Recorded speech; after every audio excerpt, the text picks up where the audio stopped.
عزیزان ملت اسلامیہ، حاضرین محفل رسول اور منبر نور پر جلوہ فرما علماء کرام، ذوی الاحترام، مفتیان کرام، سادات عظام، بالخصوص عزیز المرتبت حضور ضیاء ملت حضرت شیخ الفقیہ جامعہ نظامیہ صاحب قبلہ، السلام علیکم ورحمۃ اللہ وبرکاتہ۔ ایک بار نبی اور آل نبی کی بارگاہ میں بآواز بلند درود پاک کا نذران عقیدت پیش فرمائیں۔ صلی اللہ سیدنا مولانا محمد معدن الجود والکرم وآلہ وبارک وسلم صلاۃ و سلام علیک یا رسول اللہ صلی اللہ تعالی علیہ وسلم۔ وقت کی نزاکت کو مد نظر رکھتے ہوئے آج میں آپ حضرات کے سامنے کسی خطاب کی غرض سے حاضر نہیں آیا، بلکہ مختصر سے وقت میں ایک پیغام دینا چاہتا ہوں۔ اس سے پہلے قابل مبارکباد ہیں ہر وہ حضرات جنہوں نے اس مدرسے کو سرسبز و شادابی کے اس درجے تک پہنچانے میں دامے درمے قدمے سخنے حصہ لیا، بالخصوص حضرت مفتی ایوب صاحب قبلہ کہ جن کی رات و دن کی محنتوں نے آج اس میں چار چاند لگایا اور آج وقتاً فوقتاً یہاں سے حفاظ کی شکل میں بچوں کی دستار ہوتی رہتی ہے۔ تو میرے عزیزوں، میرے بزرگوں، آج میں مختصر سے اس وقت میں آپ کے سامنے ایک پیغام لے کر آیا ہوں۔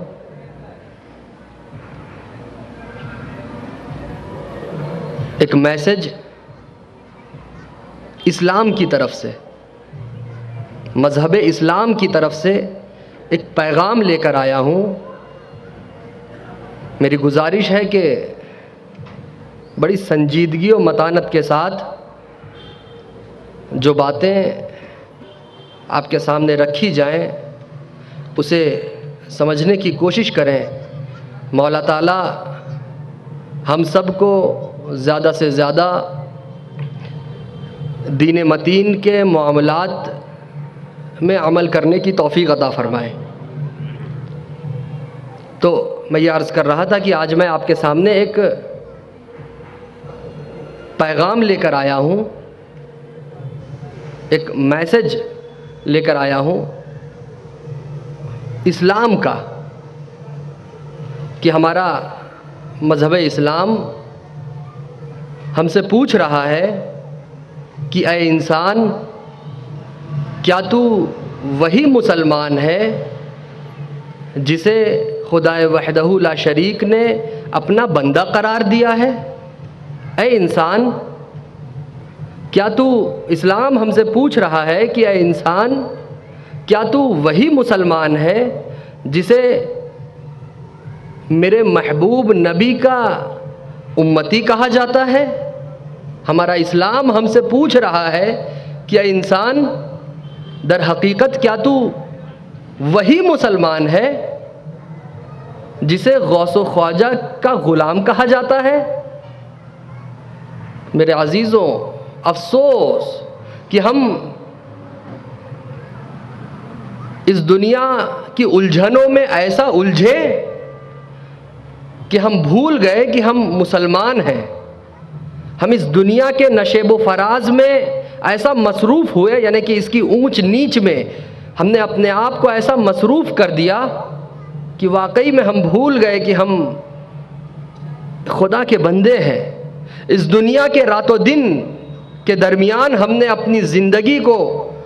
ایسا بزی بنا لیا کہ در حقیقت ہمیں یہ یاد نہ رہا کہ ہم خدا کے محبوب نبی کے امتی بھی ہیں۔ افسوس میرے عزیزوں کہ اس دنیا کے چاند اور سورج کے درمیان ہم نے اپنی لائف کو ایسا اس دنیا کے پیچھے گم کر دیا کہ ہم بھول گئے کہ ہم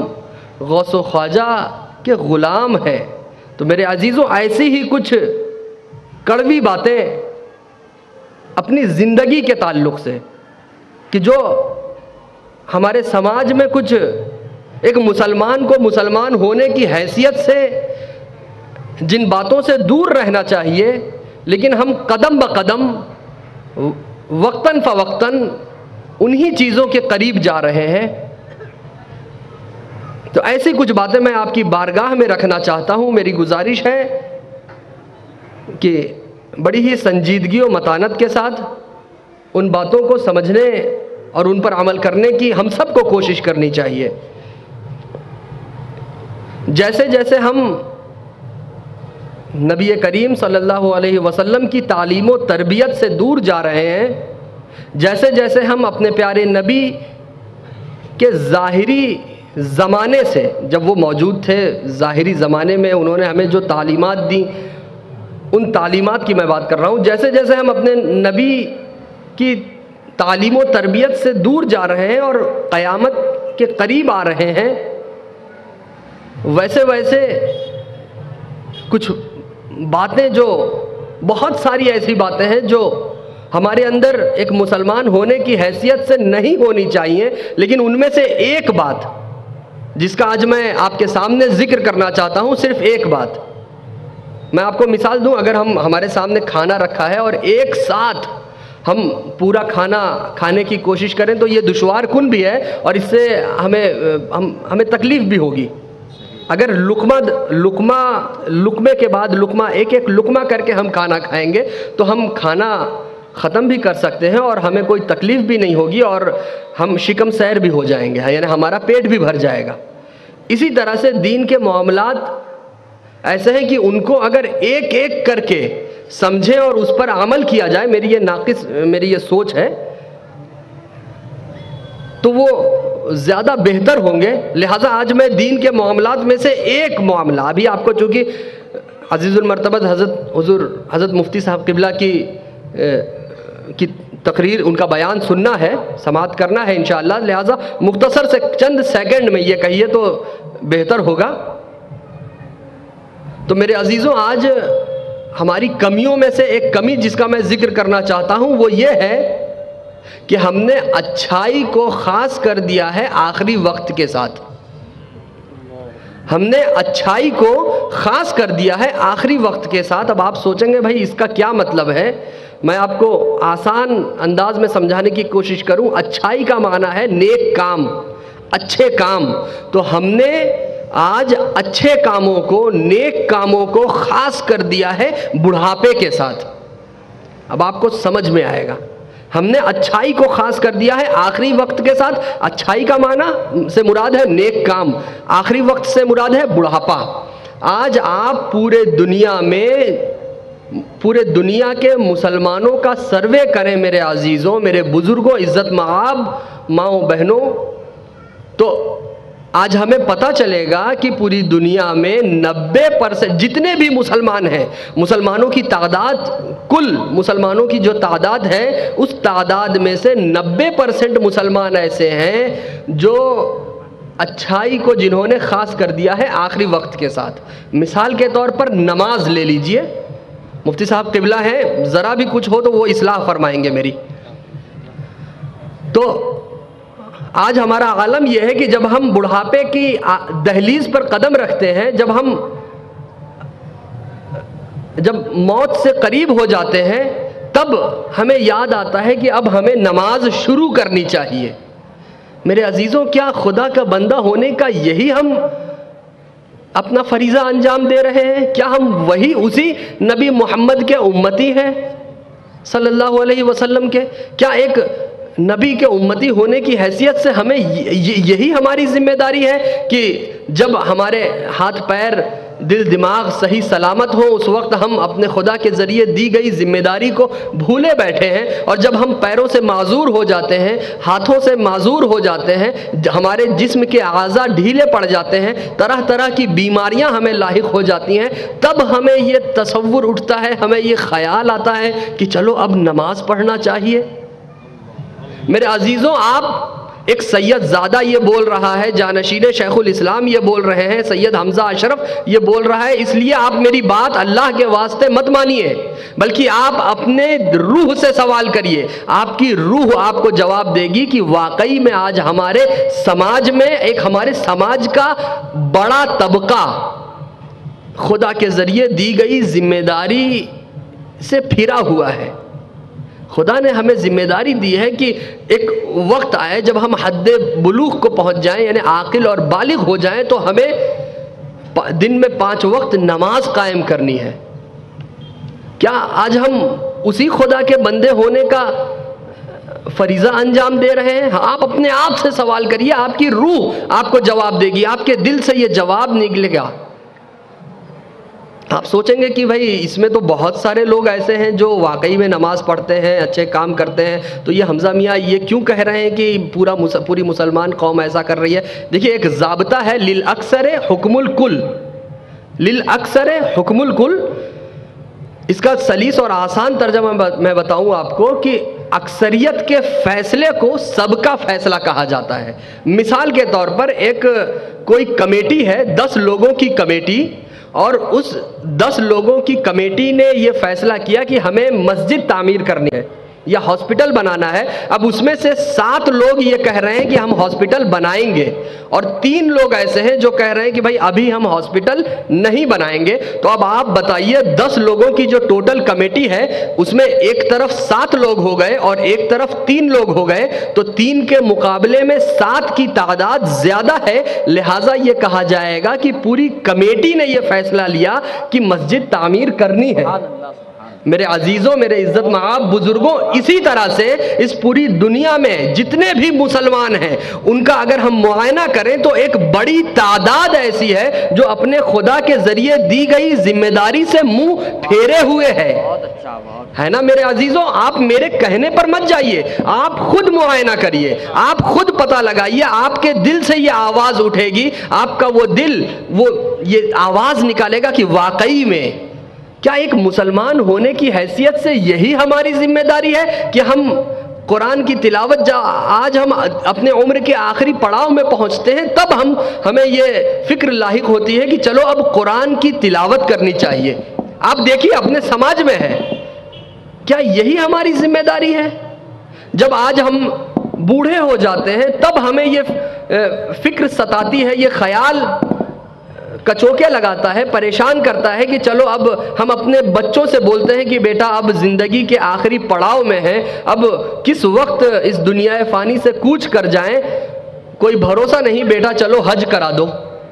کیا ایک مسلمان ہونے کی حیثیت سے یہی ہماری ذمہ داری ہے؟ جب پیروں سے ہم معذور ہو جاتے ہیں، جب ہاتھوں سے معذور ہو جاتے ہیں، جب جسم کے کئی اعضاء جواب دے جاتے ہیں، تب ہمیں یہ فکر لاحق ہوتی ہے؟ جبکہ ہمارا اسلام کہتا ہے، ہمارا خدا فرماتا ہے، ہمارے نبی نے ہمیں یہ تعلیم دی ہے کہ جب تمہارے جسم کے اعضاء صحیح سلامت ہوں، ایسی حالت میں عمر کے ایسے پڑاؤ میں خدا کے گھر میں، اس کے رسول کے گھر میں جاؤ، تاکہ وہاں جتنے بھی ارکان ادا کرنے والے جو رکن ہیں، ہر رکن اچھے سے اچھے انداز میں ہم ادا کر سکیں۔ لیکن آج کا ہمارا عالم کیا ہے کہ ہم نے نماز آخری وقت میں ہمیں یاد آتی ہے، قرآن کی تلاوت آخری وقت میں ہمیں یاد آتی ہے، زیارت کعبہ اور مدینہ شریف یہ ہمیں آخری وقت میں اس کی فکر محسوس ہوتی ہے۔ کیوں میرے عزیزوں؟ کیا یہی ایک مسلمان ہونے کا فریضہ ہم ادا کر رہے ہیں؟ نہیں میرے عزیزوں، کم سے کم ہمیں دن میں ایک آیت ہی صحیح، کم سے کم ایک آیت ہی صحیح لیکن تلاوت کرنی چاہیے، تاکہ ہمارے اگر مان لیجئے فجر کی ہم نے نماز پڑھی اور اس کے بعد قرآن کی تلاوت کر رہے ہیں اور ہمارے گھر کے باہر کسی غیر مسلم نے سن لیا ہمارے قرآن کی تلاوت، تو وہ آپس میں باتیں کریں کہ ارے دیکھو تو صحیح، آج کے 1500 سال پہلے ان کے نبی محمد نے انہیں جو تعلیم دی تھی، یہ قوم آج بھی اپنے پیغمبر کے ذریعے دی گئی تعلیم کو زندہ رکھے ہوئے ہے۔ جب ہم اپنے چھوٹے سے بچے کو انگلی پکڑا کر اپنے گھر سے مسجد کو لے جائیں تو دوسری قوم والے جب ہمیں دیکھیں تو وہ آپس میں گفتگو کریں کہ ارے دیکھو ان کے پیغمبر محمد نے انہیں جو تعلیم دی تھی، آج 1500 سال کے بعد بھی یہ اپنے پیغمبر کی دی ہوئی تعلیمات کو اپنے چھوٹے بچے کو بھی سکھانا انہوں نے شروع کر دیا۔ تو میرے عزیزوں، ہمیں ایک مسلمان ہونے کی حیثیت سے الحق و مرن، دیکھیے معاف کریے گا، الحق و مرن، حق جو ہے کڑوا ہوتا ہے، سچائی کڑوی ہوتی ہے۔ تو میرے عزیزوں، ہمیں خدا کے بندے ہیں، ہمیں اس دنیا کے سامنے خدا، واقعی میں خدا کے بندے ہونے کا ثبوت دینا چاہیے، نبی کے سچے اور پکے امتی ہونے کا ثبوت دینا چاہیے۔ غوث و خواجہ کی غلامی کا دم آج ہم صرف نعرے میں رہتا ہے، بس معاف کریے گا مجھے، الحق و مرن صرف ہماری تقریروں میں یا جب ہمارے پیران نظام آتے ہیں تب نعروں میں صرف ہمیں جوش دکھتا ہے۔ کیا نعرہ تکبیر، اللہ اکبر، بس اسی کی حقیقت در حقیقت یہی ہے کہ نعرہ لگا کر ہم ختم کر دیں؟ غوث و خواجہ کی غلامی کا دم یہی ہے کہ ہم غوث کا نعرہ لگائیں، خواجہ کی غلامی کا دم نعرے کی شکل میں دیں، بس ختم؟ نہیں میرے عزیزوں، ہمیں اپنے سماج میں پھیلی ہوئی ان غلط فہمیوں کو دور کرنے کی ضرورت ہے۔ تو آئیے آج کے اس بابرکت مبارک اجلاس میں ہم یہ عہد کریں، یہ پیمان لیں کہ انشاءاللہ پیارے حبیب کے صدقے آج سے ہماری جتنی بھی زندگی بچی ہوئی ہے، انشاءاللہ حضور کے صدقے میں ہم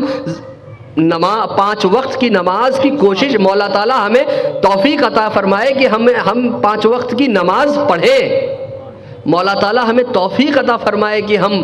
دن میں کم سے کم قرآن کی ایک آیت کی تلاوت کریں۔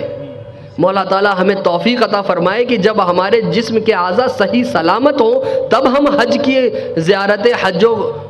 مکہ مدینہ کی زیارت کو جائیں۔ تو میرے عزیزوں، ہم ایک مسلمان ہیں، یاد رکھیے موت کہہ کر نہیں آتی، موت کہہ کر نہیں آتی۔ آج ہم نے جو اچھے کام کو، نیک کام کو خاص کر دیا ہے اپنے بڑھاپے کے ساتھ، لیکن آپ اس بات کو یاد رکھیے اور آپ جانتے ہیں، مجھے بتانے کی ضرورت نہیں، موت کہہ کر نہیں آتی۔ ہمارے سماج میں، ہمارے درمیان بہت ایسی مثالیں موجود ہیں کہ بچہ پیدا ہوتا ہے اور اس دنیا سے چلا جاتا ہے، بچہ پیدا ہوتا ہے اور ترنت اس کا انتقال ہو جاتا ہے، ہمارے سماج میں موجود ہے، ہمارے ارد گرد، ہمارے گھروں میں ایسی مثالیں موجود ہیں۔ بچہ پیدا ہوتا ہے، کچھ بڑا ہوتا ہے، 15 سال کا، 12 سال کا ہوتا ہے، اس کے ماں باپ کی خواہش ہوتی ہے کہ ہم اپنے بچے کو بڑا ہو کر ایک عالم دین بنائیں گے، ہم اپنے بچے کو بڑا ہو کر ایک ڈاکٹر بنائیں گے، ہم اپنے بچے کو بڑا ہو کر ایک مفتی بنائیں گے، ہم اپنے بچے کو بڑا ہو کر ایک انجینئر بنائیں گے، ہم اپنے بچے کو بڑا کر ایک اچھا قاری بنائیں گے، حافظ بنائیں گے، ہم اپنے بچے کو ایک پلین اڑانے والا بنائیں گے، ٹرین چلانے والا بنائیں گے، انجینئر بنائیں گے۔ کچھ دنیاوی لائن میں تو کچھ دینی لائن میں ماں باپ کی خواہش ہوتی ہے، لیکن اچانک وہ بچہ اس خاکدان گیتی یعنی اس زمین پر آنکھیں اپنی بند کر لیتا ہے۔ تو میرے عزیزوں، موت کہہ کر نہیں آتی، ہمیں اسے جو ہم نے اپنے ذہن میں ایک خاکہ بنا لیا ہے کہ ارے ابھی تو بہت وقت پڑا ہے، ابھی تو میری عمر 30 سال کی ہے، ابھی تو میری عمر 12 سال کی ہے، ابھی تو میری عمر 18 سال کی ہے، ابھی تو میری عمر 40 سال کی ہے، ابھی تو 70 سال کے بعد چلو اچھے کام کریں گے، نیک کام کریں گے مرنے سے پہلے۔ نہیں میرے عزیزوں، اچھے کام کا کوئی خاص وقت نہیں ہوتا، اسے سمجھنے کی ضرورت ہے۔ ہمارے سماج میں جو ہمارے درمیان یہ جو غلط فہمیاں پھیلی ہوئی ہیں، ہمیں انہیں مٹانے کی ضرورت ہے۔ اچھے کام کا کوئی خاص وقت نہیں ہوتا، ہمیں اچھائی کو ایک پرٹیکولر ٹائم کے ساتھ خاص نہیں کرنا چاہیے، اچھائی کا کوئی خاص وقت نہیں ہوتا۔ یاد رکھیے موت کہہ کر نہیں آتی، ابھی میں نے آپ سے عرض کیا ہے اگر ہم یہ سوچ کر بیٹھیں کہ ابھی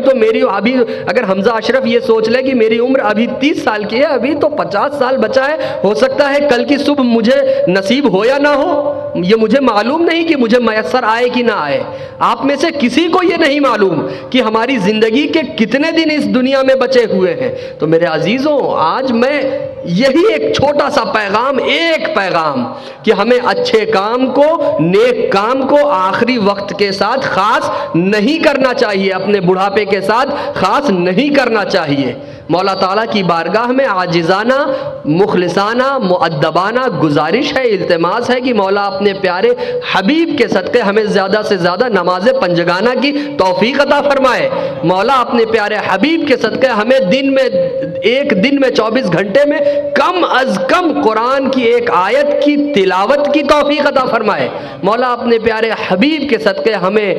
ہمارے جسم کے اعضاء کو صحیح و سلامت رہتے ہوئے ہمیں زیارت حرمین شریفین کی توفیق عطا فرمائے۔ اب وآخر دعوانا ان الحمدللہ رب العالمین۔ السلام علیکم ورحمۃ اللہ وبرکاتہ۔